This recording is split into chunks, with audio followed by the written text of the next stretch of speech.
किसी गांव में एक साधु रहा करता था। वह जब भी नाचता था तभी बारिश होती थी।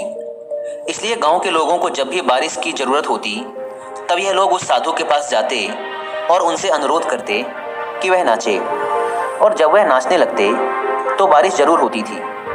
कुछ दिनों बाद 4 लड़के शहर से गांव में घूमने आए। जब उन्हें यह बात पता चली कि किसी साधु के नाचने से बारिश होती है तो उन्हें यकीन नहीं हुआ। शहरी पढ़ाई लिखाई के घमंड में उन्होंने गांव वालों को चुनौती दे दी कि अगर हम भी नाचेंगे तो बारिश होगी, और अगर हमारे नाचने से बारिश नहीं हुई तो साधु के नाचने से भी बारिश नहीं होगी। अगले दिन सुबह सुबह गांव वाले उन चारों लड़कों को लेकर साधु के कुटिया के पास पहुंचे। गांव वालों ने साधु को सारी बात बताई।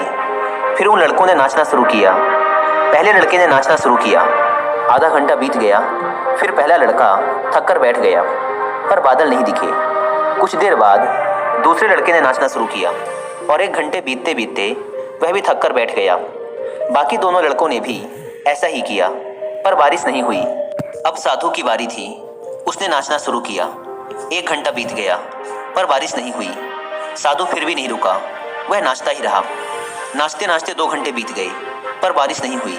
4 घंटे बीत गए, पर बारिश नहीं हुई। लेकिन साधु तो रुकने का नाम ही नहीं ले रहा था। धीरे धीरे शाम ढलने लगी कि तभी बादलों की गड़गड़ाहट सुनाई दी और थोड़ी देर बाद जोरों की बारिश होने लगी। यह देखकर चारों लड़के दंग रह गए और तुरंत साधु से क्षमा मांगी। फिर चारों लड़कों ने साधु से पूछा, बाबा, भला ऐसा क्यों कि हमारे नाचने से बारिश नहीं हुई और आपके नाचने से बारिश हो गई? साधु ने उत्तर दिया, जब मैं नाचता हूँ तो 2 बातों का ध्यान रखता हूँ।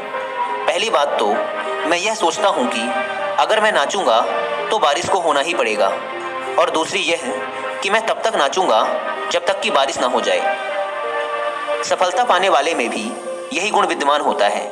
वे जिस काम को भी करते हैं उसमें उन्हें सफल होने का पूरा भरोसा होता है, और वह तब तक उस काम को करते हैं जब तक कि उसमें सफल ना हो जाएं। इसलिए अगर हमें सफलता हासिल करनी है तो इस साधु की तरह ही अपने लक्ष्य को प्राप्त करना होगा।